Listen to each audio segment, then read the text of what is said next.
Welcome to the Scottsdale Vibes podcast. I'm Alicia Haygood. Barrett-Jackson's happening. We know that it's going to be an amazing week of beautiful cars, more than Scottsdale typically has, as I like to say. Bunch of aficionados, cars, lovers coming in town, which only means it's the perfect time to check in with our favorite State Farm agent, Jeremy Mueller.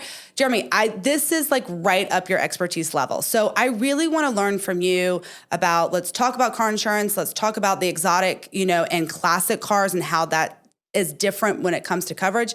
And what are you excited about when it comes to Barrett-Jackson this week as well? Yeah, Barrett-Jackson is the new Phoenix Open, right? Like everyone's super excited for it. I feel like it really kicks off Scottsdale season. It really does. A lot of stuff going on. They're doing they just had the big concert on Friday night, so that was fun.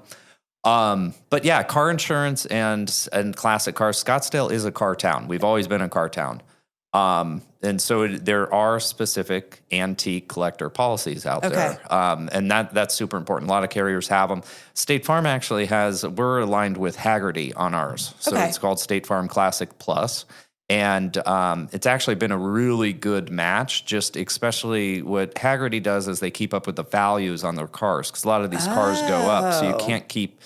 You as the policyholder, it's hard to follow all these auction sites, and as the price goes up, you want to make sure the policy keeps up with that. And so the coverage is different. It's not like a normal private passenger.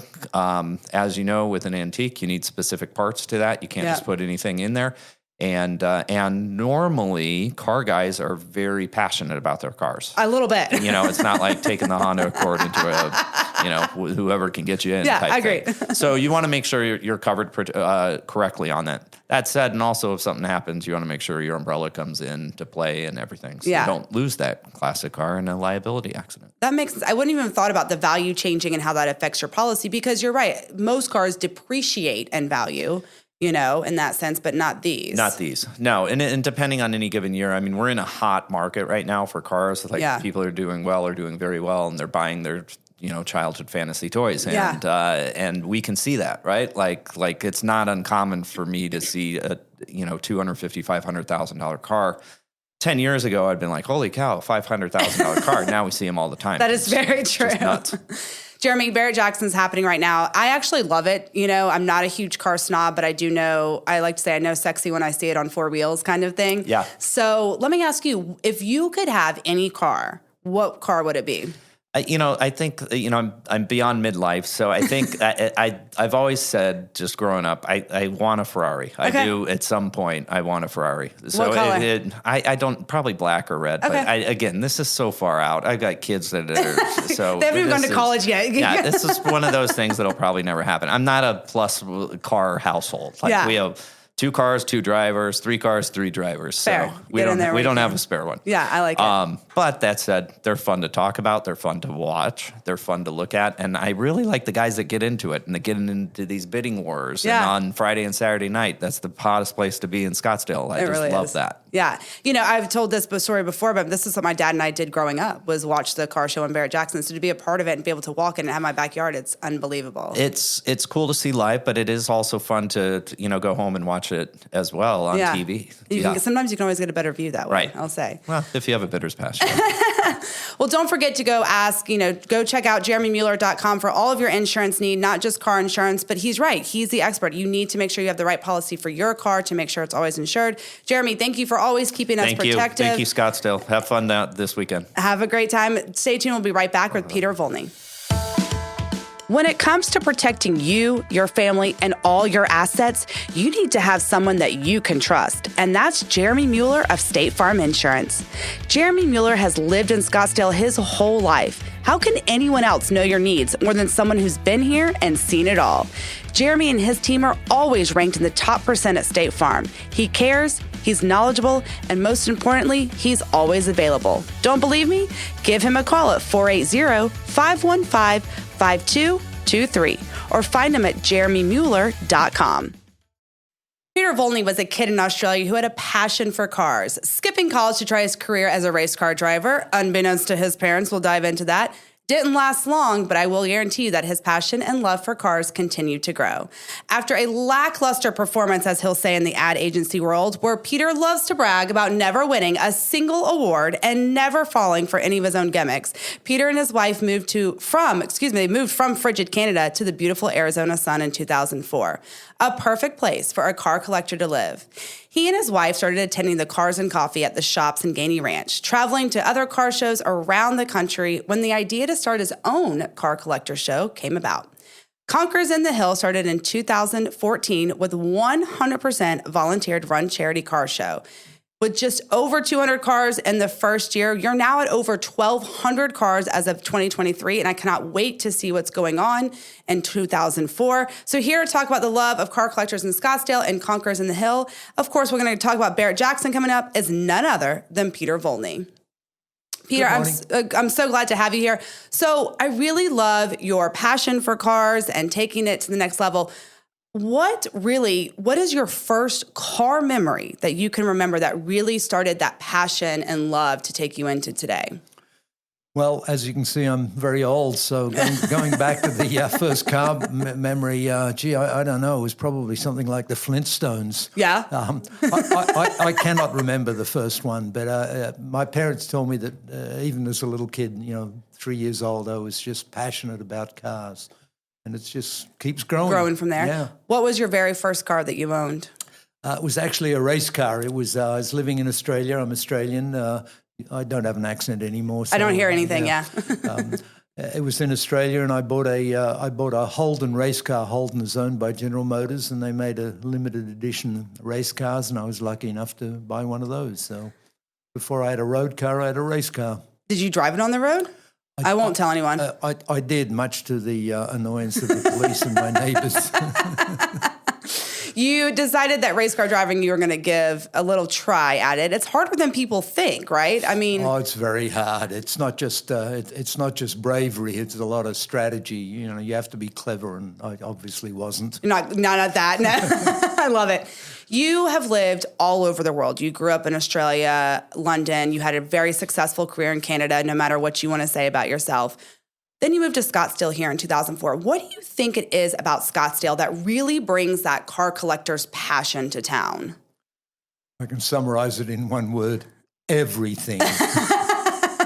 It's just, I mean, this is absolute heaven here. We love it.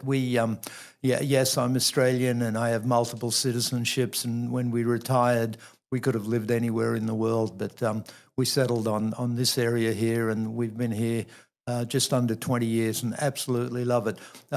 As a car aficionado, weather is obviously the most important thing. We can drive our cars every single day of the year here. That's interesting. I would never have thought about that, but that makes sense. Yeah, and this, in my opinion, in my considered opinion, I think that the greater Scottsdale area is the mecca of the car collector world in the whole country. I think it's amazing. Well, you've gone to shows all over the world, all over the U.S. What makes the Scottsdale scene kind of stand out above the rest? Combination of things, the variety of cars here, and again going back to the weather is so conducive to having collector cars here, whether they're vintage cars or modern ultra high performance cars. The weather is just so conducive to it, and plus it's a very, very rich area. So, it helps. Yeah, absolutely. Helps when you can afford the cars to show off. And then, you mentioned Barrett-Jackson. Yeah, Craig Jackson has done a great job of building an enormous event. It's not just a car show. It's a huge event, and it's attracted a lot of people, and as a result of that, there are so many other car events. Next week is auction week, and there are other auctions here as well. I know, it is crazy how much it comes and brings together. Barrett-Jackson, I've said this kind of on a couple of past episodes, but I grew up watching Barrett-Jackson on TV with my dad, never, ever expecting to live here and be a part of it. And now it's in my backyard. I can walk to it. It really is incredible to have people from all over the world come here to see these cars and to what Craig and his team does to build up this community. it's grown and it continues to grow, I think, from where it started as a whole, the car collection. And then you decided to start your own show, you know. I want to talk about that because it is another charitable event that means so much to you. So you started Concurs in the Hill, the greatest car show on grass. I love it. In 2014. What made you go from attending these shows, collecting the cars, to starting your own show? Well, I got involved with a group called Scuderia Southwest, who held the premier monthly Cars and Coffee, Gainey Ranch, not Gainey Ranch, the shops at Gainey on Scottsdale Road. I got involved with that group, was going to their events and helping them a little bit with their events. But there are so many, every single weekend, there are so many different Cars and Coffees all across the area. But all in parking lots. Yeah. And the best car shows around the world are on grass. And I thought, well, you know, we've got so many cars here. Why don't we do one on grass? So I found the location, the park in Fountain Hills, around the lake. Tons of beautiful grass, beautiful background. Beautiful grass with potential for growth. I went to the mayor of Fountain Hills and asked for permission, and she said, "How many cars do you think you expect?" And I lied. You know, I went to law school and then advertising, so I'm a very good liar. Yeah. And I said, I think we'll get 100 cars. I thought we'd be lucky to get 50. We wound up with 220 that first year. That's crazy. Well, it's crazy, but it's indicative of how huge the market is here. That says a lot, yeah. And the show has just grown from there. Let's talk about the show some. It is a charitable event, which means something close to your heart. Everybody that works there volunteering, you get to attend for free. It's just the entry fee is where the money comes from. Well, the money comes from two main areas. Entry fees, which are very, very modest for people who want to show a car. I think it's $75 to show a car, which is nothing.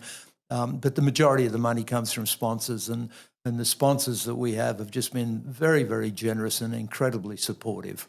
Let's talk about the connection. It is for Phoenix Children's Hospital. You've raised tons of money for them. I want to dive into that.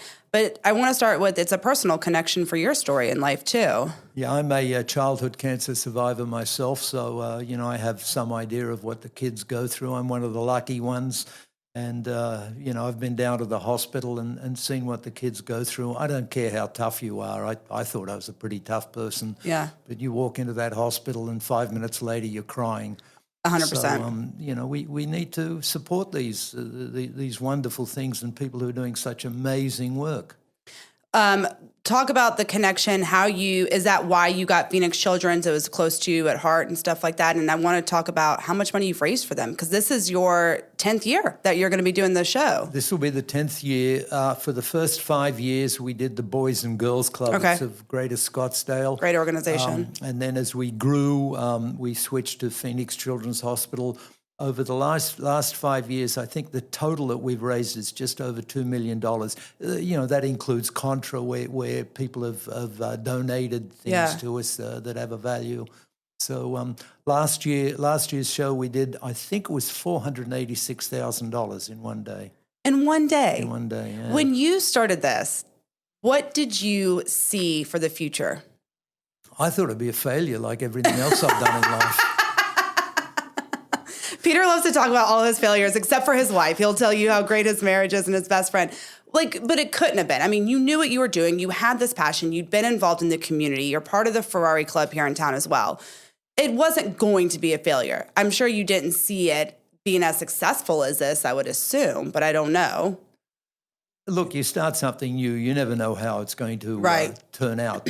But you know, I hoped it would be successful. In my wildest dreams, I never thought it would be this big. Yeah. You know, as you said, last year, 2023, we actually cut it off at 1,200 cars. You had to cut it off. Yeah, we had to cut it off at 1,200 cars. We had to cut off sponsorships as well. We just ran out of room. There was no room. We wound up parking some cars and some of the sponsors and food trucks. I mean, we had, you know, an estimated 50,000 people there. Oh, my gosh. So we had, I think, 25 food trucks. We had to park the food trucks out in the street because we just didn't have room for them. So you're looking for a bigger grass area? Is that what we're hearing? Well, I asked the town if they could fill in the lake and put grass there. They said no? But they declined. Yeah. Just have everything except for the Fountain Hills fountain come up, you know, and just cover that. The event's coming up here February 3rd. How many cars are entered this year? Do you have to cut it off at 1,200 every year now? Is that the limit? We figured out that we could squeeze in a few more. I've donated the show. At the end of the show last year, I donated ownership of the show to the hospital, so the hospital organizes it now. I want it to remain a charity event. I don't want the money going into somebody's pocket. I want it to go to the hospitals. So I don't have a final number, but I think it'll be pretty similar to last year. That's incredible. Let's talk a little about Barrett-Jackson. It's coming up and happening right now.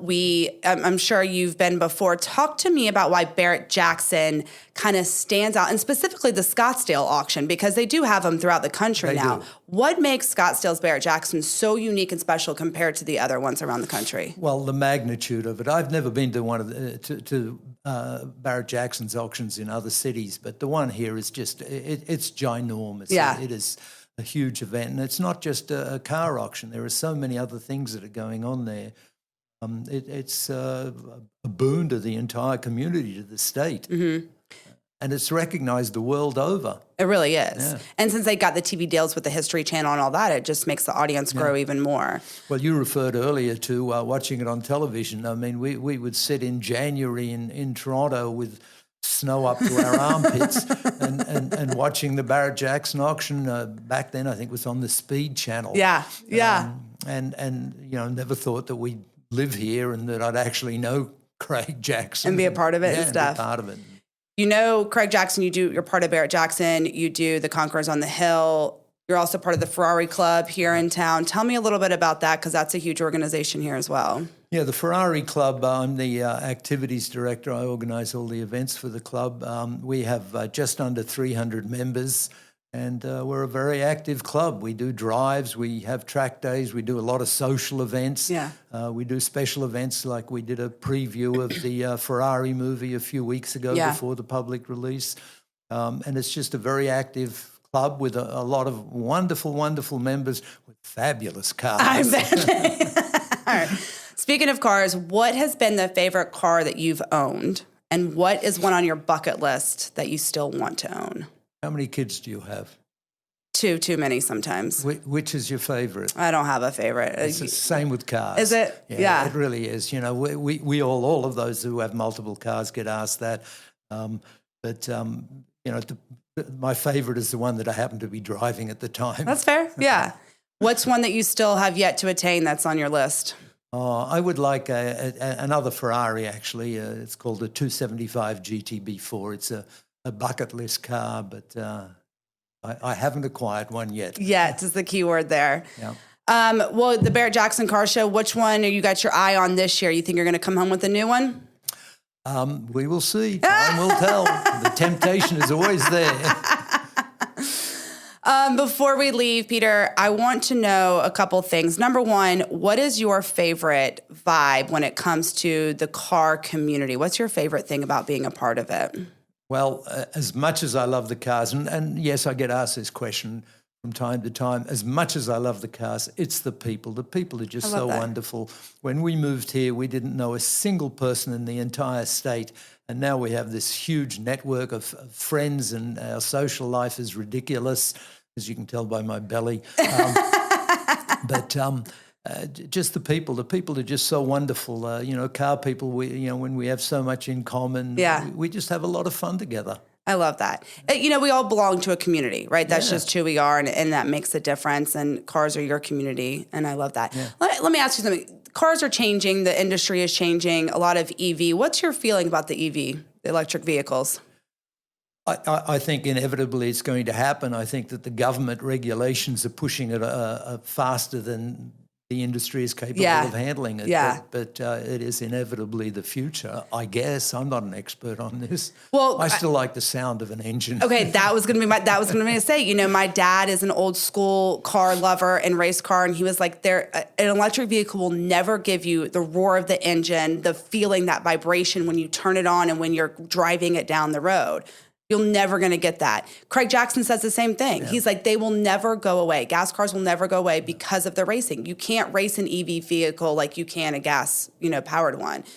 And Craig will be sweet and be like, well, there's, the hybrid. And he's full of it, I believe personally, because there is something unique about that engine and that purr, as my dad likes to say. There is, and I guess I'm old school. I still like, I have a couple of vintage cars, high-performance cars, and I still like, shifting my own gears right? and doing all of that. And yeah, I like the noise. How many cars do you have right now? 4. Okay, that's not bad. Yeah. You need 7, 1 for each day. I do. I will tell you, I'll help you with this. I'll get your wife on it. Very kind of you. Yeah. Bring your checkbook. Bring my checkbook. I'll bring my advice. How about that? Peter, is my favorite question to ask everyone at the end to kind of get to know Scottsdale and stuff like that. What is your favorite Scottsdale vibe? What's your favorite thing about Scottsdale? The vitality, the youth and vitality. We before we moved here, we looked at Florida quite seriously. We've always had yachts, and we looked at Florida, but Florida, we just felt that it was too old. And you come here, and even though I'm old, I feel young here, and it's a very youthful, vibrant, athletic city. That's the first response I've gotten of that. I like that answer. It's true. Go check out Concurs in the Hill. It's happening February 3rd. The link is in the description of this episode, so you can find out more. And don't forget to go check it out. Of course, Barrett-Jackson's going on this week as well, so stay tuned for more of that. We're going to have the calendar of events right after this, so stay tuned. Buying a home can be scary and sometimes frustrating, but all of that can go away with the right realtor. And that's where Sean Shackleton with the Shackleton Group is here for you. Sean has over 25 years experience in real estate. She's here to get you what you want and won't settle for less. She's experienced, knowledgeable, and understands this market, which these days is always changing. Take the stress out of your next home purchase by calling Sean at 480-734-7277. You can also find her at theshackletongroup.com. As we just heard from Peter, Concurs in the Hill attendance is free for spectators, so come on out this Friday, February 3rd, for the 10th annual Concurs in the Hill 10 to 3 in the park around the lake in Fountain Hills. It'll be sure to be a beautiful day. Don't miss out on it. Of course, Barrett-Jackson is happening, so get your tickets now. There'll be a great show, always new cars, always plenty to do for the family fun events, and you don't want to miss it. We'll be there as well. And JoJo's Coffee's House in Old Town is celebrating their 5th anniversary. So they'll be making on Saturdays, January 27th, with an all-day breakfast and brunch celebration benefiting Desert Sounds, which is a local nonprofit providing children access to music and the arts. The Old Town event is open to the public and will include live music, prize giveaways, and a special winter menu.